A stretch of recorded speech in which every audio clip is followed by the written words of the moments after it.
Welcome, everyone, to That Kind of Nerds podcast, a weekly show where we tell you what is going on in the nerdy world. I am CJ Mellon, joined, of course, by Josh Burns and Brian Thornton. What up? Before we get too far into the show, I do want to thank everybody who participated with our Fidget Cube giveaway. Our entries ended yesterday. We had some fantastic last-minute entries, ones that were pretty darn funny, so thank you all. Josh will be picking the person who is most worthy of the Fidget Cube for next week's episode, so tune in Monday, May 8th. You will find out who won the Fidget Cube. And again, this isn't a knockoff. This is a legit 100% official Fidget Cube. It's official.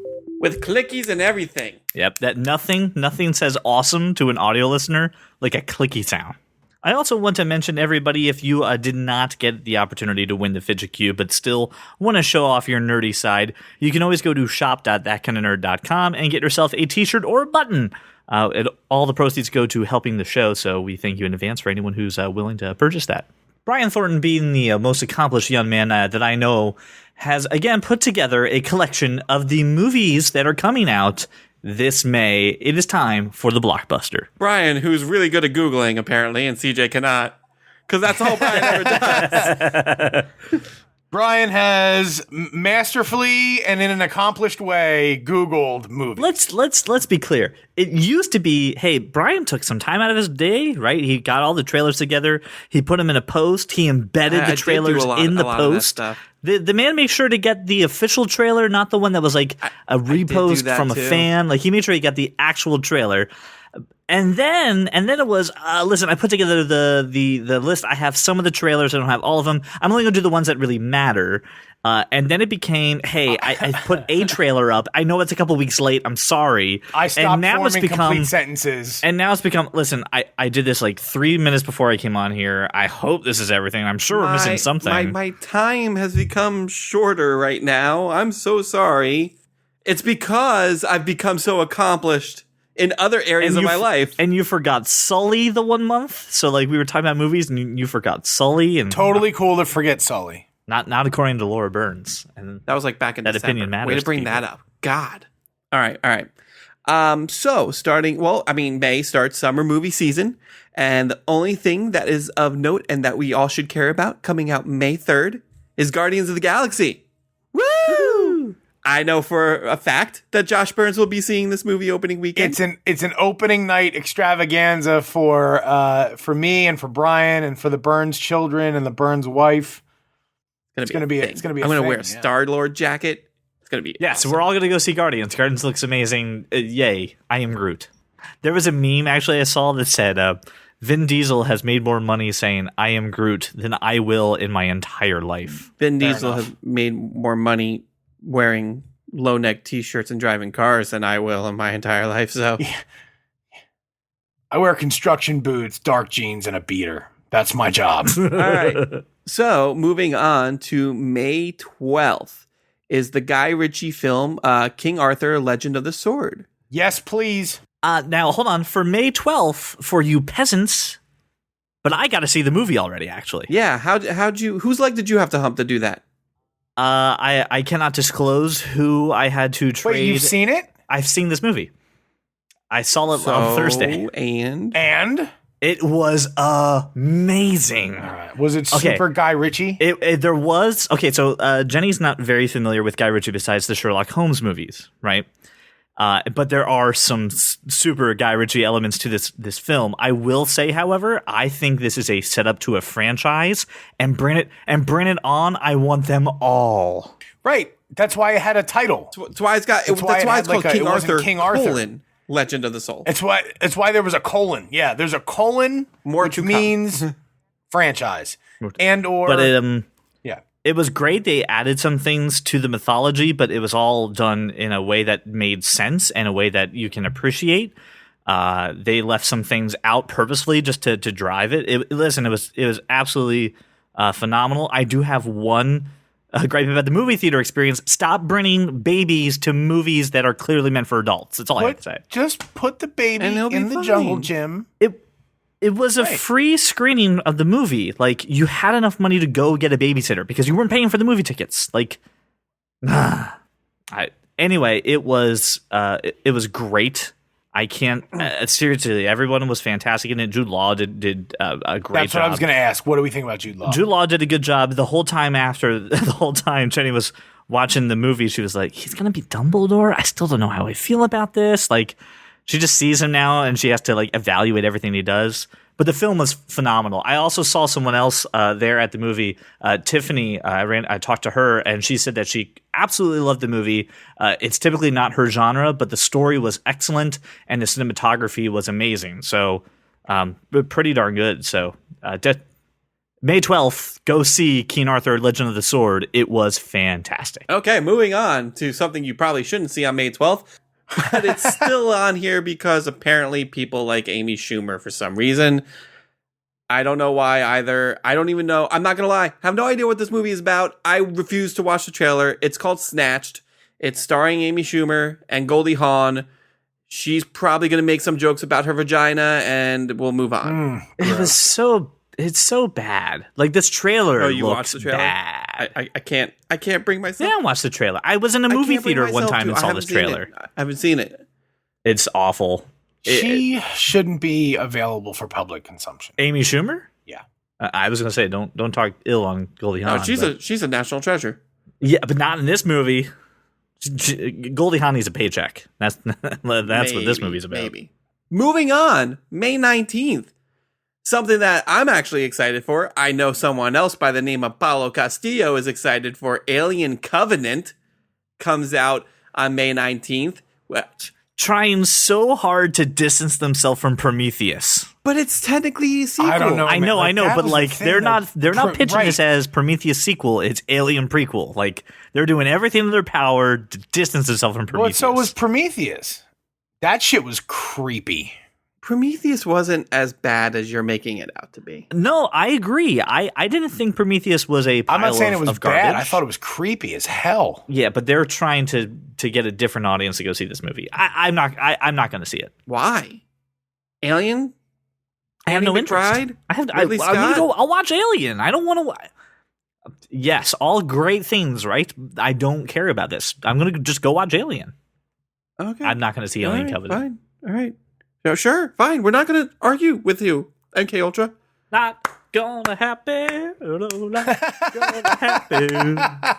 Then you can also see on May 19th, Diary of a Wimpy Kid, The Long Haul. See, that I'm more likely to see. Well, Christian was a huge fan of the first one, right?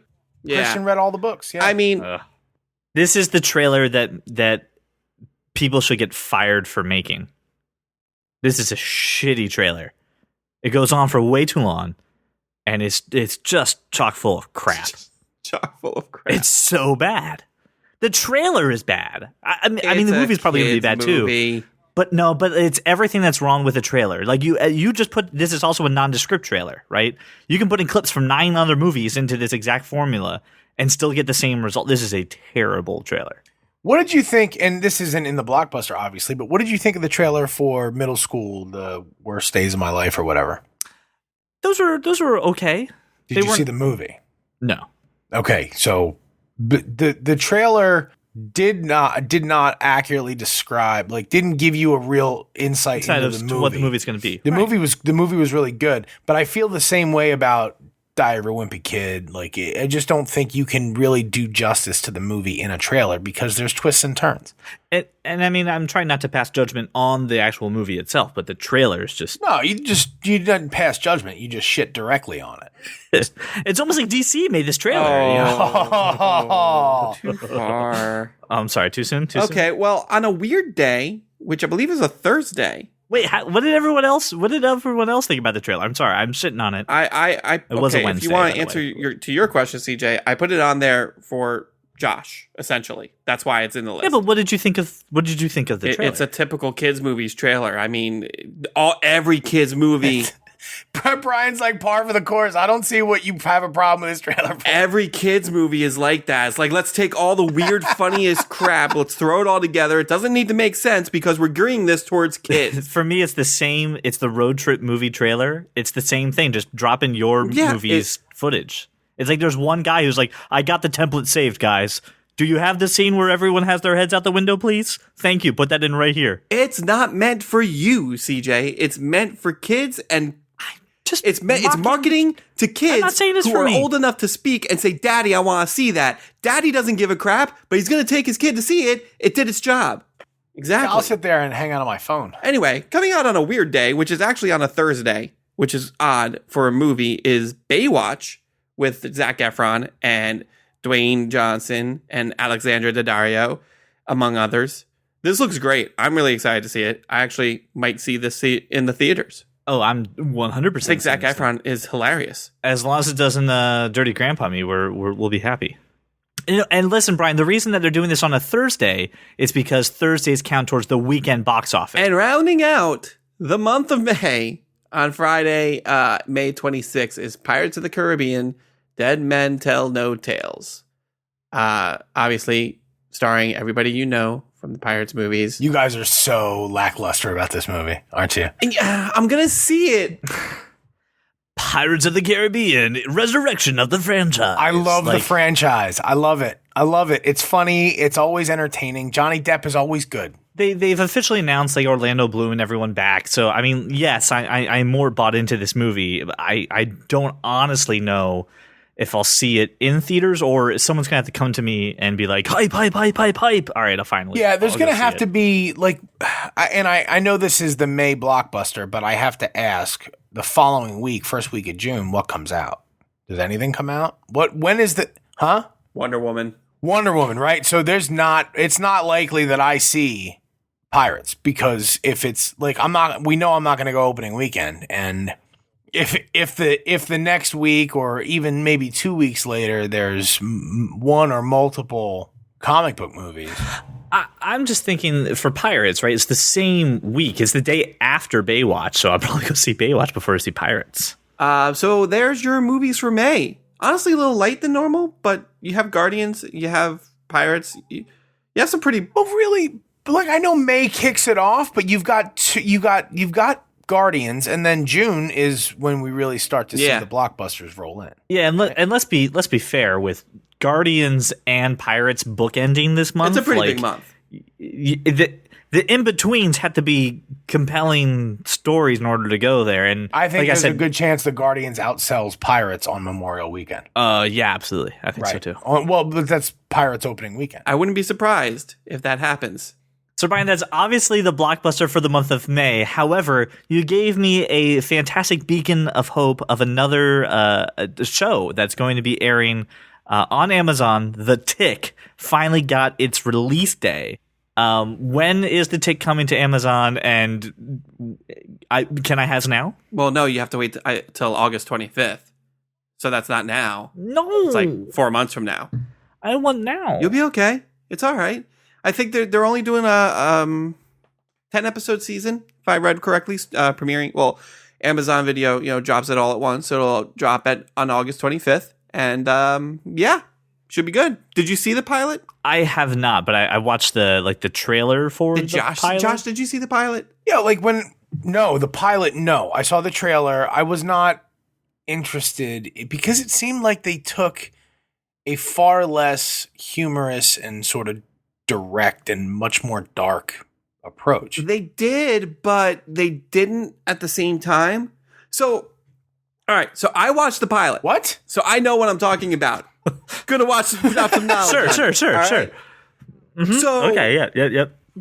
A lot of the stuff that's going on with Arthur is very dark and gritty. They go into how his dad was killed by this big supervillain in front of him, how that's kind of messed up his mind and things like that. But everything the Tick is, and every time the Tick's on screen, he's completely the Tick that you're used to seeing from the cartoon and from the Patrick Warburton. He's very campy, he's very over the top, he's very funny, and it's just like this weird kind of like, let's take the 66 version of Batman and put him in the middle of Dark Knight. He doesn't belong. But it's kind of funny when he's like interacting with these people because Arthur's like, no, man, this is real life. I'm messed up. Like the world is messed up. And he's like, don't worry, citizen. I'll take care of this. Like it's good. I thought I enjoyed it, and I was excited to see that they're dropping the first season. So they're putting it together, right? They got their peanut butter all up in their chocolate. It's everywhere. Well, but as we learned with Sneaky Pete, right, the pilot can change from Amazon pilot season to the actual series. So, and we shall I mean, see when it drops. And probably should, right? Right. Probably should. Subject to change, but yeah, but that sounds good. Listen, I mean, The Tick was such a interesting thing when it happened that I'm really excited to see a live action version, and Amazon's been on point. Yeah, with. I know. Yeah, but Amazon's been on point with Patrick their Warburton content. takes exception to everything you do. I mean, he did produce this series too, even though he's not starring in it. He's still involved. So he's still has a involved hand in it. Yeah, that's pretty cool. Yeah, I didn't know that. This, that's very cool. And the creator of The Tick, because of the way his licensing works out, has his hands in everything Tick related. So I'm excited. It looks good. So around my trolling of the internet, I found some interesting topics, and this one caught my eye. And the headline for this is: The Internet finds Tom Holland guilty for never seeing The Empire Strikes Back. And if you're for some reason under the rock, let me lift it up real quick and just shed a little light. That Tom Holland is the new Spider-Man, and he actually makes a reference to Empire Strikes Back in Captain America: Civil War. But he was talking to Yahoo and said, "Oh yeah, for just some reason I just skipped the original Star Wars, but I saw The Force Awakens and Rogue One, and it was quote dope." To which the internet said, "Oh my god, I will mail you the goddamn DVDs. Will you please just watch the movies?" To which has reminded me of many people that are around me in work and people that I know in social circles who haven't seen Star Wars. And like it boggles my mind that they like never bothered to see any of these movies, or that they continue to exist at all. I didn't think these people existed either until I met one of my best friends in the world now, who, when I started talking about Star Wars, goes to me and says, "Is that the one with the big hairy bear man?" And I'm like, "The what?" "Yeah, the big hairy bear man." He like, and then like the green guy, right? "Wait, have you never seen Star Wars?" "No, I've never seen Star Wars. It never interested me." I'm like, "Why are we friends? We can't be friends. And you can't. No, you have to see these movies." She's seen them now, but unfortunately, there are people in the world who haven't seen them, and I can't, unfortunately, discriminate against them. That doesn't make any sense. I know it doesn't make any sense. It didn't make any sense like, to me. And I don't know, maybe Tom Holland didn't have like a TV or parents or friends or a conscience. He's British, right? And to his credit, it came out like what 19 years before he was born. Everyone in the movie except for Mark Hamill is British. You know what I mean? But my thing is this: is that knowing that Marvel is Disney, I am not surprised that it doesn't come up in a checklist. And it's like, oh, you have to sit down. We can't give you the role of Spider-Man until you've seen Star Wars. Especially feel since like you're mentioning Star Wars. If it's on Captain America's to-do list, you should probably figure it out. Right? Like, as an American, if it's on Captain America's to-do list, you should probably get behind. Agreed. Also, I heard that everyone's seen Star Wars except the people who were in them because they lived it. They lived the Star Wars. Thanks, Marshall. Appreciate it. So we also got some exciting casting news, and when it comes to the worlds of franchises and bringing back some of the things that we love about it, Jeff Goldblum is joining the cast of Jurassic World sequel. It's exciting, pretty sweet, awesome. Life finds a way. Yeah, he had said that he was not offered a role in the 2015 film, and it seems that everyone was very satisfied with the way the franchise was moving. And they reached out, and they all said, "Yeah, sure, let's totally do this again."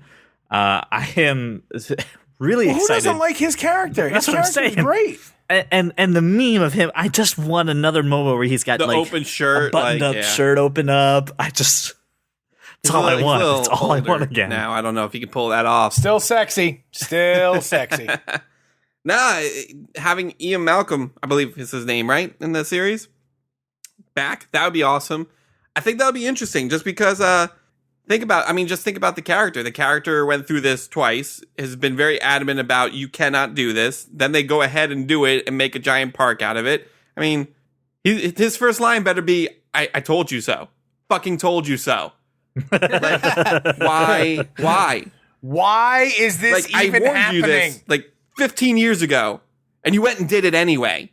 And now this happens. Well, and it's funny because the one guy was wearing the original Jurassic Park shirt in Jurassic World, and it's like, isn't that in poor taste? And I just want someone else to be wearing that, and that's what sparks Jeff Goldblum. Yeah, to wasn't go, it Jake Johnson? Jake Johnson's It was Jake Johnson. Yes, it was. Just to spark Jeff Goldblum going, oh, that's just inappropriate. No, he's not allowed to wear that shirt again. Like, he was told, don't ever wear that shirt again. Right. Something strikes me that Jake Johnson is a man who doesn't listen to the man. Who knows what the premise of this is going to be? Because obviously it's not going to be like, hey, after the travesty 3 years ago, we opened another park. It's right. It can't. It's the Lost Island. They're just doing that shit. It's going to be B.D. Wong's character, B.D. Wong, who went and stole. Who He goes went rogue. rogue. He stole all those samples to go to a competing company. It's going to have something to do with that. I don't know what the particulars are. I'm not a screenwriter. If I was, I wouldn't be here with you guys. You're not a screenwriter? I agree. You're not a screenwriter. Screw yourself, CJ. I'm going to own my mistake, and I'm just going to say, screw you. Continue. That's fine. Super excited to see that, and I'm glad to hear that we're getting some of the old school Jurassic Park infused into the new one. I want the kids to come back now that they're adults and be like, what the hell? It would be pretty irresponsible to re-involve those kids. Like, if they're already traumatized, like the one kid is probably just rocking back and forth. Just one scene in a therapist's office. All I want them is just a TV interview. A TV interview of, you guys were at the original park when everything went crazy. Yes, we were. It was awful. And that's it. Right. I'll be happy. Just one scene of the kid going, nope. They're also in straitjackets just going, I don't want to. Right. Nope. Salt and mayo on the toilet, getting eaten by T-Rex. Nope. That's all I want. I think it'd be cool. Anyway. We also got some casting news for Disney's The Lion King remake. Timon and Pumbaa have been cast. Seth Rogen and Billy Eichner as Timon and Pumbaa. I have a love-hate relationship with Billy Eichner. Because like he's hilarious in moments in Parks and Rec, right? Like he's gold, and his bit on like Billy on the Street is also, oh my god, I'm totally behind this. So great with him as Timon. He'll be Timon. He is Timon. Like he is a real life glass shattered just now. Whoever did this may have actually been responsible for creating Billy Eichner. Oh my god, you're yes, right. No, I see it. He is Timon. Oh my god! And Seth Rogen as Pumbaa. Yeah, I'm okay. Seth Rogen. You're gonna get the Seth Rogen laugh, so just deal with that. He's dumb enough to pull that off. Sure. Is that the requirement for you? No, you have to sound dumb, and Seth Rogen can sound dumb. True. He can sound dumb. Yes, he can. Right, he can just sound really stupid, and I like that. So I'm about it. Sure, like just think about his character in think about his character in Knocked Up, right, and just make that a warthog or like a wild boar, and you're pretty much there. Agreed. Yeah, but he has had that operatic "When I was a young warthog." Seth Rogen can do that. Come on, I'm sure he can figure it out. Yeah, Brian, what do you think about this? You're actually rather quiet about this. I'm all on board for this. The moment they said Billy Eichner as Timon, I was like, yes, because I think of every scene in Parks and Rec where he like starts freaking out and he's just like, because it's my passion, okay? Like, and I'm like, oh my gosh, that's Timon. I'm totally on board with that. I'm totally on board with it. And he like stomps off screen. Pumbaa is Disney's resident stoner. Seth Rogen is perfect to play Pumbaa. I think it's going to be great. And again, movies directed by Jon Favreau. You can't go wrong. Can't go wrong. Also, I just saw the live action Jungle Book. It was last so good. Week. I loved it. So it was so good. Yeah, I mean, really this good. is a perfect recipe. I honestly, I don't know who they're going to cast as Simba. Maybe they'll get Jonathan Taylor Thomas back. Who knows? Because he's an adult now. I don't know. But I think it'll be good. Yeah, Donald Glover is Simba. Yeah, adult or young Simba. Or are they doing the same? I don't know. Donald Glover probably the same. Yeah, no, I know he's a grown ass man, but he can do a young voice. He could do a voice for young Simba. He could do the Troy character as young Simba, and then you could have somebody else, maybe Danny Glover as old Simba. I don't know. Right. You have Community Donald Glover as young Simba, and the Martian Glover as old Simba, and James Earl Jones as Mufasa. All is right in the world. We're good. So side note with a little bit of a personal life coming into this for the sake of the show. Brian came to my daughter's birthday party. I did. And This was fun. we got to hang out, and Brian came with his Nintendo Switch. And the first thing Brian did when Brian came with his Nintendo Switch was handed me a cartridge and goes, "Lick it." Go ahead, lick it. To which I, without any problem, And no questioning, he was like, "Okay." No problem. But everyone else is like, "Why does he have? What are you doing? Why are you licking?" And to which I went, let me explain what happens, people, when you lick a Nintendo Switch cartridge here. It's kind of like mold. I want you to envision mold. You see a little spot, and you're like, "Oh, that's not that bad. I'll clean that next week. I can't get to it right away." And then you come in the next day, and it's somehow all over your freaking wall. All right, it's everywhere. How did this happen? The taste starts with, "Oh, that's pretty bitter," to, "No, at least it's just localized in this one area. I can get some, oh my God, it's growing. Oh my God, it's my whole mouth. What did I do? What did I do? Oh yeah, you can't get it out. You just can't get it out of your mouth." It was awful. But it was great, and I got to hold the console. It was really nice. The reason I bring up the Nintendo Switch is because I was playing The Legend of Zelda Breath of the Wild, but a fan has made a 2D prototype of the game, and it had released a demo on itch.io, so you can actually test it out and play it, and it looked pretty cool. So, Brian, did you get to see the trailer, and did you get to see the actual prototype of this? I didn't see the trailer. I saw some of the screenshots of it, and it's just your old style NES Zelda, just in the Breath of Wild map, and I'm okay. I'm really invested in the regular Breath of the Wild.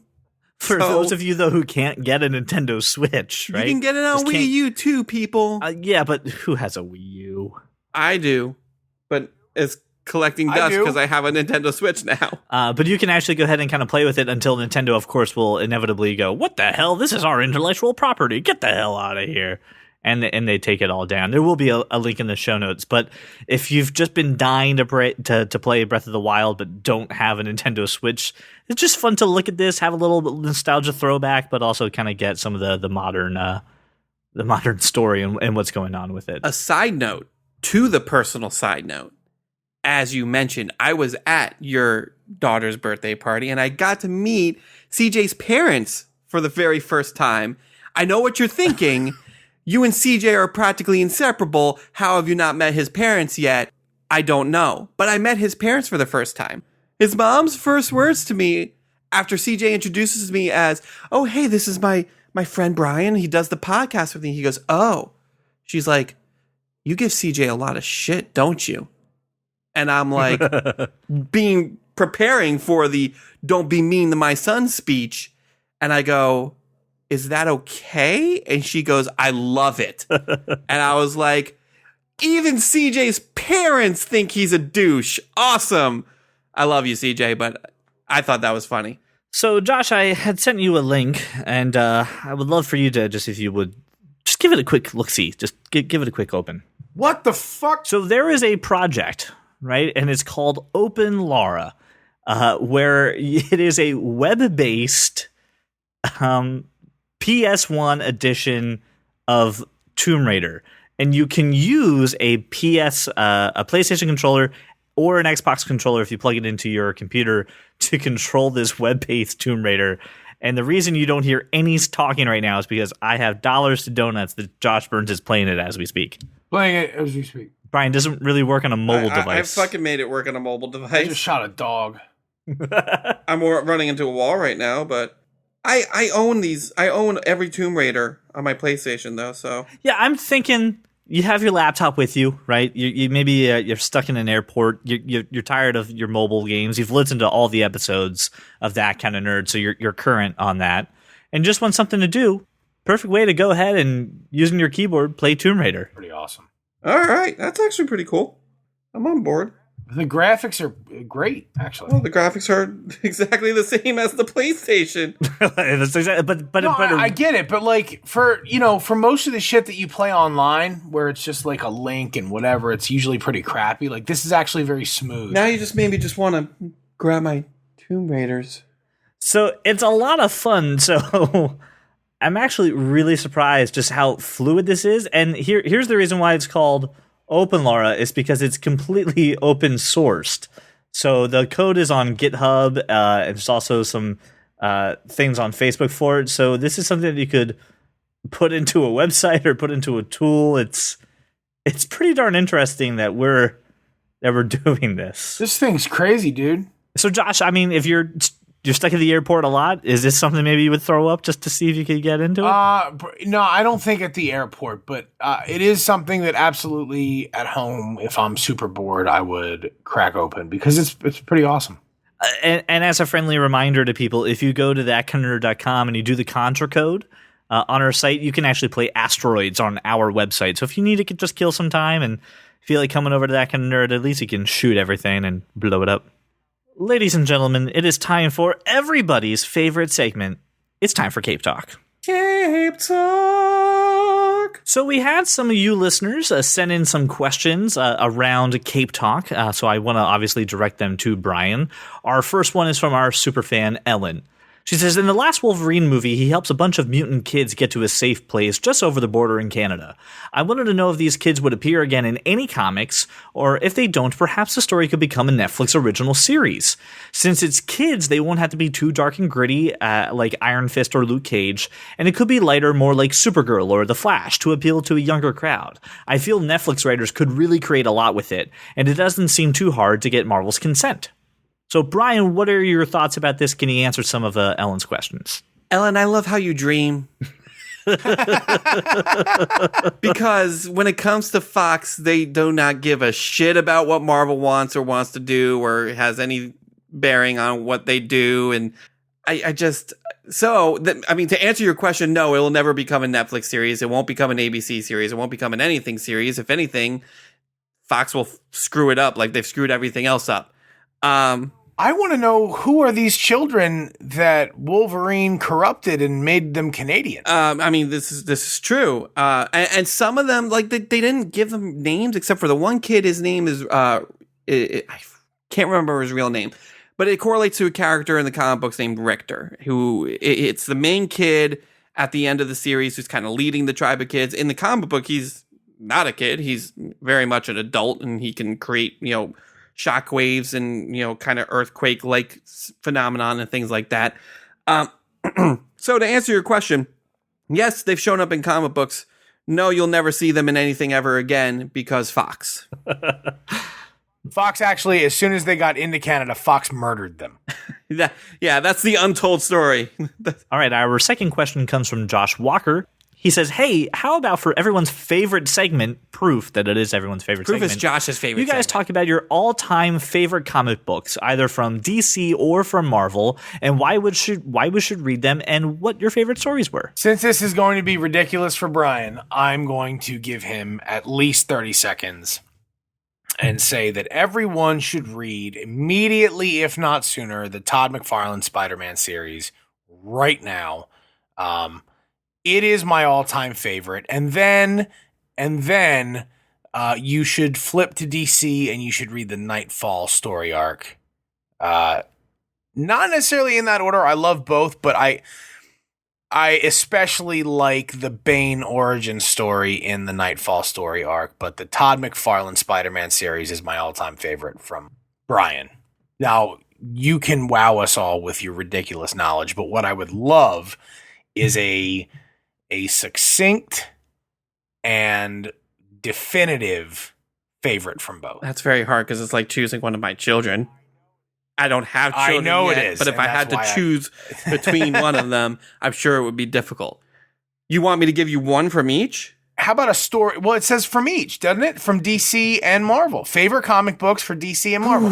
So now I expanded it to a storyline. So I'm giving us a little bit more latitude than Josh asked for. Because I don't think you can say one book. I can't. And I don't think you should. And if Josh is asking, hey, if I walk into a comic book store right now, what should I pick up? I'm not going to lie to you. I wouldn't have a recommendation for you. Because I'm going to be honest, the true nerd in me, I'm not a huge fan of what's happening in a lot of the comic books coming out right now. So I would definitely say story arcs is probably a good way to go. And outside of the very... I can't pick one. There's some stories that you absolutely should need to read. And the first thing that I give everybody who has never picked up a comic book before is I let them borrow my Watchmen graphic novel and I have them read it, because that is my entry point into saying, listen, this is not just all about superheroes and super heroics and kiddie stuff. This is, some real adult themed stories that can happen. I love Watchmen. It's technically a DC Vertigo book. So it's neither DC nor Marvel, so I'm going to give myself a pass on that. And I'm going to say, if I had to pick one of my favorite DC stories, and I love Nightfall, and Dark Knight Returns is obviously the next go-to, but I want to give you something that maybe you haven't read before. I would definitely say one of two things. If you want a short, digestible story that's about 4 or 5 issues long, Teen Titans: The Judas Contract is a fantastic story. With characters that you're not really used to. It's the biggest character you'll probably know is Robin in that story, Dick Grayson Robin, which is it's a really good story just about these kind of sidekick heroes who kind of are like growing up. They're dealing with teenage things, and on top of that, they have these super heroics that are going on. They're dealing with betrayal. They're dealing with a villain that is completely out of their league, and it's an extremely well done story. If you want to read something that's a solid, 40, 50, 100 issue storyline, you need to read Jeff Johns' run on Green Lantern, which starts with Green Lantern Rebirth and goes right into his run on Green Lantern, which will completely cleanse your palate of anything that you've known from the Ryan Reynolds Green Lantern movie, and will make this character just as awesome as I think this character is for you. I will say, for those of you who are starting to have your eyes glaze over just on the fact that this is way too much, because Brian has a huge passion for this. I went to Brian, and Brian knows me, and we talked for a while, and I said, Brian, I need to actually read a comic book series. I need to read something. I need to actually go ahead and dip my toes into this. What should I do? And this is a question he gets all the time. And after discussion, Brian said, go read Spider-Man Big Time. I think it's a great thing for you, knowing your love of Spider-Man and just knowing that you're really not tied into everything that was going on with it. Go read this and go see how you like it. And I liked it a lot. I didn't get all the way through it, and that's not on Brian's recommendation or a remark on the actual comic itself. It's my inability to stay focused and life things happening. But it was really nice. So I would say this, knowing that Brian has this knowledge pented up, if you were to tweet at us at That Kind of Nerd, or email Brian at brian@thatkindofnerd.com, give him a little background as to maybe what you like about superhero movies or what you like about video games or whatever, I'm sure he would cater a reply as to what you should read. This is true. And it will be sent by CJ from the That Kind of Nerd account, because I don't tweet. And instead of being overwhelmed and feeling that, man, there's a lot of information Brian's laying on you, I'm saying I reach out to him directly, reach out to us, and let us help you instead of having to just kind of go broad. We'll I can definitely do that. I'm completely okay with that. More importantly, I haven't done my Marvel pick yet. So I actually think if you're looking to jump on into a solid story that is maybe a few years old, but you can get current with, which is what I recommended to CJ. Spider-Man Big Time starts Dan Slott's run on Spider-Man that is still going on today. Very solid work. The common theme between Jeff Johns' run on Green Lantern and this run on Spider-Man is they take a lot of the continuity, the kind of the past storylines, they fill you in so that you don't feel dumb for not reading for the past 40 or 50 years. You understand the character, you understand what's going on, you know what their motivations are, and they kind of clean up some of the past stuff that, is a little confusing, a little stupid, at times. So that's why I highly recommend both of those runs. So hopefully that's short, succinct, and maybe gives you some idea, Josh, about, maybe where to go. But honestly, the best way to really get an idea of, hey, where should I start, is seriously do what CJ said. Tweet at us, Facebook message us, email me at all those websites that CJ mentioned before. I'm not going to mention them again. I definitely will think about it and put some time into it and give you a solid suggestion. So I'm waiting. First, listen to Brian and do what he said. The Green Lantern story arc is a bit longer than both the ones I recommended. But first, do what Brian says, and then follow up with what I said. All right. So Brian, a superfan Brian Roman, had a two-part question. So I want to start with the second part actually first, and that is New York Comic Con tickets have started their sale, and right now single-day tickets are only about $50 a pop. Are there any plans on going, or has San Diego Comic Con ruined all other cons for you? You ever been to a convention or like any large gathering of people? So first and foremost, anytime you need to get on the island that is Manhattan, it's really impassable, and it's difficult to navigate every day. But when there's an event, it's impossible. So having only been to one Comic-Con and it being in a relatively small venue in Monroeville, Pennsylvania, near Pittsburgh, and it was already sort of a sweaty, smelly mess. Like, I don't think I'm volunteering for New York City. Kind of ruined my answer then, Josh. Thanks. Sorry, it's just me. New York Comic Con is happening October 5th through the 8th. I will have a tiny infant child, so no. That'll be less swelly and smetty. Smetty. Absolutely. Sweaty and smelly? Smetty. Less sweaty and smelly because October. Yes. Right? So probably, maybe better. And so, I mean, here's the point. New York Comic Con, reasonably priced, right? $50 for one day. If you have a kid from the age of 6 to 12, Sunday only, $10. What was San Diego, Brian? Per day, it's about $60 a day. If you go all 4 days, I believe I spent about $260 for the 4 days, which isn't bad. I mean, the huge expense comes from flying there, hotel, all of that other stuff. The fact that New York is kind of in our backyard, it's a 2-hour drive away. Not bad. So I think the number one thing here, and now that I know it's in October, I'm much more amenable to that suggestion. But I will say, pro tip for everyone here, I want you to do one of two things, right? If you're considering going into the city 3-4 days in a row, even for a day, right? I want you to drive to North Jersey, Newark, Weehawken, right?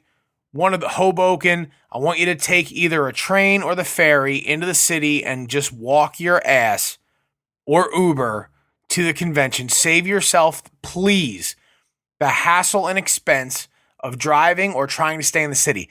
You can get, where's the conference? Where's the Comic-Con? Pulling that up right now. The Javist? Javist Center. Javits Center. All right, so look, pro tip for those of you going to do the things, right? If you drive to North Jersey, Port Imperial, which is, I believe, Weehawken, the ferry terminal that it will drop you off at, by the way, is an 18-minute ferry ride, which is pretty nice. It's going to drop you off literally next to the Javits Center, okay? I want you to drive to Port Imperial in Weehawken. I want you to park there. Probably going to cost you $20 to park. The ferry ticket's inexpensive. Right across the Hudson to the Javits Center. If you're more inclined to take a train, I want you to drive to Newark. I want you to take the PATH train, which drops you off. I know this is downtown, not uptown, but drops you off under the World Trade Center, which I think is an experience. It's a cheap Uber. If you'd rather take the Amtrak, it will drop you off at New York Penn, which I think is at 42nd. Again, Javits Center is at 39th. So you're going to be right there. But either way, these are inexpensive ways for you to get into the city. I've done this a million times. Please trust my advice. No, absolutely. You need to listen to Josh's advice when it comes to travel. Even as someone who's not as well traveled, like anytime I need to go into the city, that's what I do. It's just such a pain in the rear end to try and actually drive into the city, let alone how expensive it is to park anywhere near anything. Yeah, once you've driven in there, you still have to find a parking spot. All right, so to answer your question, Brian, I love San Diego Comic-Con. I've only been twice in the past 4 years, and to be honest with you, I just got my email saying, hey, registration is coming up, and I'm not sure I'm going to go this year. I'm not positive if, that's kind of, if I have the time, off the funds, all of that stuff.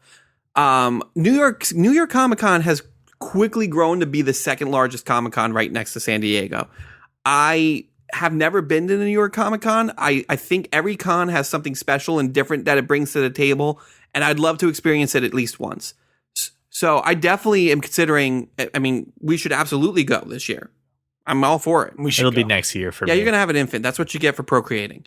But Josh and I can go and we can have a blast. Brian's like, you stole my name. So Brian, no, San Diego hasn't ruined anything for me. It's absolutely the best. And I highly recommend if you ever get the opportunity, you should absolutely go at least once. It is an experience. But I mean, I truly think that every Comic-Con has something different to offer, from the smallest ones to, the larger ones like New York and San Diego. So yeah, I'm definitely going to go. CJ, you had a second part to that question. So Free Comic Book Day is coming up soon. Have you ever gotten anything worth a single damn from it? Do you think it's actually has any kind of effect? Has it spiked in sales? Has anyone ever gotten anything good from Free Comic Book Day, or gone in and then decided that they're going to start buying a slew of comic books? So really the question is Free Comic Book Day good? I believe it all depends on how your local retailer handles it. I mean, there are... I really think it does make a difference. And having worked in a comic book shop for almost a decade, I can tell you, yeah, it definitely brings new people in, people that would have never come in before, depending on, again, how they advertise it. I mean, the comic book store I used to work for, they used to, give out little coupons to, they're still doing it. He's still doing it. I got one. I got there one you go. from him and week. like, exactly. And then you come in, you get your free comic book, and normally a lot of places have like sales and special events and costume contests and things like that like really get some people interested in this stuff. The fact that they probably, because it's always the weekend a huge Marvel movie or a huge superhero movie comes out, they just went to see Guardians of the Galaxy or something. So they were like, oh, hey, let me check up on this, or let me find some bargain books for $1 or so that have these characters in it. So yeah, I mean, I don't have any numbers or schematics or anything to really share with you, but I do believe it does make a difference depending on how your retailer handles it. To answer your question as to have I ever gotten anything worth a damn, me personally as a comic book collector, I can think of maybe one or two that I still have that are in my collection. One of them actually has to do with the Jeff Johns Green Lantern run. They were starting a big event and they did this little prologue story that was, about half of the story, maybe 10, 12 pages that led into this big Green Lantern event.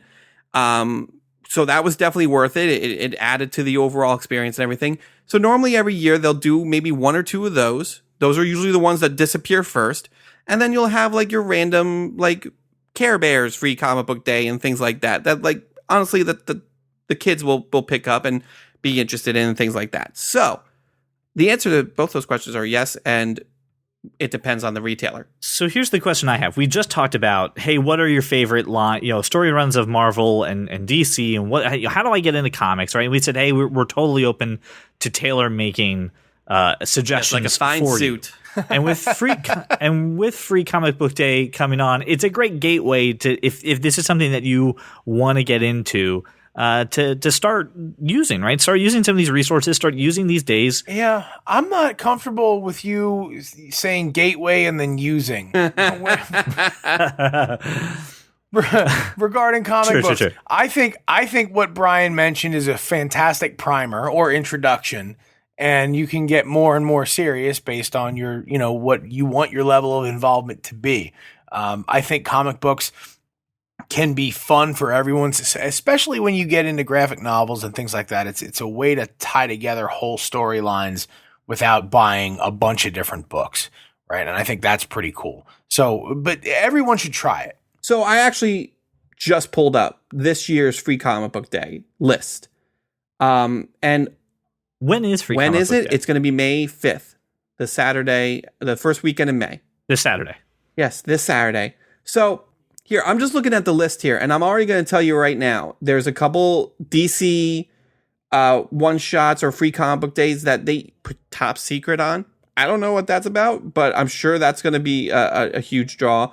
There's a Spider-Man one that's top secret that they won't even show the cover on the list. A Guardians of the Galaxy one that they haven't showed the cover. So, I mean, there's 4 pretty solid books that are probably going to lead into some, pretty big events for those characters. But also, you got some Riverdale stuff like free Betty and Veronica, a free Zelda book, which those are huge right now, considering you have the new show and the Breath of the Wild game. There's a Doctor Who free comic book, Rick and Morty. See here, there's a free Simpsons book, a Buffy the Vampire Slayer, and then like a bunch of little kid stuff. There's a Teenage Mutant Ninja Turtles book. So, I mean, there's a lot of stuff here that, listen, you're not going to get the best, it's not a full story. There tend to be, shorter, bite-sized kind of editions. But, I mean, there's plenty here to get somebody interested in maybe picking up the Teenage Mutant Ninja Turtles comic book series or Spider-Man or Guardians of the Galaxy. So, yeah, I mean, I love this day. It's like my own little holiday once a year. It's great. I'm going to be going to my local store. I was actually just in there today. I told them, the store that I used to work at, told them, hey, if you need some help, I'll be more than happy to help out, or I'll just be here for the free comic books. So either way, I'm going. Since one of my dreams, right, my nerdy dreams, is to go to San Diego Comic-Con. It's like on my nerd bucket list. And hearing Brian, oh yeah, I've only gone twice. Oh yeah, and that's just something that is part of his life. Josh Burns, living the nerdy dream for his life, got to go to the NFL draft, baby, but not just as like some guy in Philly who like paid a little money and got in and drank a beer. Josh had a full blown freaking experience. Josh, why don't you tell us your experience at the NFL draft? I will, and it was an amazing experience. So as experiences go, and again, factor out moments, right? Best moments of my life, my children, getting married, stuff like that. It was the best single experience that I have ever had, travel wise, just the way it was organized. And so here's the deal: my longtime friend of mine got married to this wonderful lady who works with me, and she knows how big a deal this was to us, this thing coming to Philly. She got a hold of the company that put this on, and she started emailing them relentlessly until somebody secured for us 2 tickets. It was not inexpensive. I'm not going to cover the cost of it, but it didn't much matter. It, as far as I considered it at the time, it was a once in a lifetime type opportunity. I got to be on the red carpet when a lot of the rookies came through on Thursday night. I put a lot of this on Facebook Live. I have a lot more pictures and whatnot. I got to be in the draft theater for all the rounds, 1 through 7, 3 days in a row. I got my picture taken on stage at the podium where the draft. That was awesome, by the way. Where the draft picks happened. So the picture that you guys saw was, I handed the people from the company, you hand them your phone and they take a picture of you. But there's a professional photographer at the other end of the draft theater taking pictures, and that's going to get emailed to me. We got to meet NFL Hall of Famers. We got the Fast Pass bracelets where we could skip ahead of every line for autographs, for events. It was just so the thing that is, you think about the big sporting events, and I'll put this in perspective, right? While we were at the draft, there's playoff sports happening, NHL, NBA, and those each garnered somewhere between 2 and 4 million viewers for those events. The NFL draft is an off-season event. 9.2 million people viewed this event. This place, Thursday night, there was 100,000 people on the Parkway. This was insane. They followed the same protocols as the Pope's visit. Oh wow, last really? year. Really, same protocol. Jeez, it's like shut down streets, like the entire center of Philadelphia was shut down. The whole Parkway was shut down, and it was the biggest carnival type experience I've ever been to. And you don't know any of these people. And look, a lot of them are Philly meatheads, and that's okay, right? But, man, every team was represented. All the colors were represented. And there's people I've never met, never laid eyes on before in Redskins jerseys coming up, giving me hugs. And one of the coolest pieces of all of this, on the first day when we were on our way from a couple of the sort of main venue event type booths and things to our VIP experience, I got stopped by a couple guys who identified themselves as, Redskins filmographers. And I thought, okay, fan thing, whatever. And they stopped and they talked to me for a minute, and they took pictures of the back of the jersey I was wearing, which is a Sean Taylor 75th anniversary jersey. And Sean Taylor died far too young, and my favorite Washington Redskin of all time. And I just thought these guys are cool taking pictures. There's a bunch of Redskins fans sitting around the fountain. I woke this morning or yesterday morning to my wife posting on Facebook, this is a familiar jersey at 1:30 in this video. I was featured in the Redskins official Sights and Sounds video. Yeah. I actually closed it out. So the end of the Redskins Sights and Sounds video on their site on Facebook, it's Josh Burns. Is me. And that's look, great. It was really, and everybody you meet was just thrilled to be there. From the former players to Hall of Famers, joking around with guys that I watched growing up. The commissioner of the NFL, who got booed every time he came on stage, he's walking by us, and his security sort of ushering him through, and I just reached out my hand to shake his hand, and I said, "Mr. Commissioner, fantastic job. Seriously, all class, all the way. Thank you so much." And I sort of, went to withdraw, and he gripped my hand. He said, "Wait a minute. Are you enjoying yourself?" And I said, "Are you kidding? This is like the best day ever." Right. Yes. And he said, "How do you feel? Like you're a Washington fan here in Philadelphia. How do you feel we did for you?" And I said, "Are you what? Look around you. There's a ton of maroon and gold. We all love being here. This is amazing." He said, "Look, I'm thrilled you're having a good time. Thank you." And "Thank you for coming." And I'm like, "What? You're welcome," right? You didn't have to thank me, man. Thank you for doing this. The commissioner's hugging kids. The NFL folks, they're bringing kids up on stage. They're making a big deal out of the future of the sport. I can't say enough about the experience. And obviously I'm already a diehard fan, but this solidified it. Christian was living and dying with every moment, right? He was watching me live, and I was sending pictures. This was just the most amazing experience ever. And this is really what we love about that kind of nerd, right? Is that we know that the word nerd doesn't have to be focused just around technology and gadgets and comics and movies. We, again, are defining the word nerd as a person with a desire to consume all knowledge about a topic and share that passion with the world. And it's so great to see you, Josh, living that moment. Getting on stage, to me, I saw that. I was like, that's it. You hit by a truck tomorrow. All right. We're happy man. Check all the lists have been checked. So I'm very happy to see that you got to live out this nerdy dream of yours, and the circumstances behind it too are pretty freaking awesome. So just so happy to see you there, and thanks for posting all the stuff online too. We greatly appreciated it. Even I watched some of your live videos. Right? Were they at least, Brian? I mean, not understanding all the subject matter, was it at least entertaining? Oh, it was absolutely entertaining. Josh, first off, you always entertain me. I was like, oh, there's a stage, there's a lot of lights. Oh, there's Josh. I love Josh. He's great. Christian said to Laura, "Is it just he's really excited, or is it all the beers?" And Laura went, "Yes." Yep.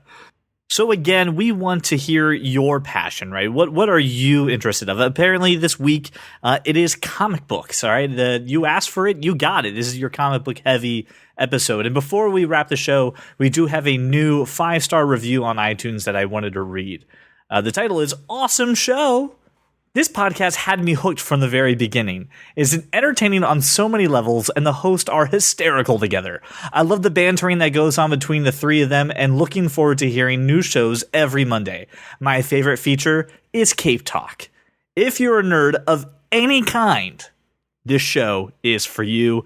That sums up this whole episode. A nerd of any kind, this show is for you guys. So why not have your voice on the show? Call our phone number, 484-373-4119. You can email us anytime, 24/7, podcast@thatkindofnerd.com. Follow us on Facebook and Twitter. Just search That Kind of Nerd. And on Instagram at That Kind of Nerd Podcast. Thank you so much for making us your walk around your neighborhood or your drive to work. And we will see you all next week. If you love comics and sci-fi and technology, television, video games, and fantasy, well, take a listen to our show, I'm sure you'll see there's many points where we can agree. Like that Martha as a plot point was just too absurd, and Apple versus Android is a case to be heard, and that Josh Trank's new Fantastic Four was a turd. Well, welcome to the club, cause you are that kind of nerd. I'm messing with you. Kind of the way things work here, CJ. Right. There's a pattern. CJ tries to introduce a topic. I make fun of topic. Then I agree that topic is good. Derail it. Then we derail the conversation with Josh's comment. And then we go back to the original topic, say our thoughts on it. Then CJ segues it to another topic that I then talk over him. That's the podcast. You just described what we do every week. I know. It's why it works. I'm just saying. It's worked for 102 episodes. Why break the formula now? Weedy Wong.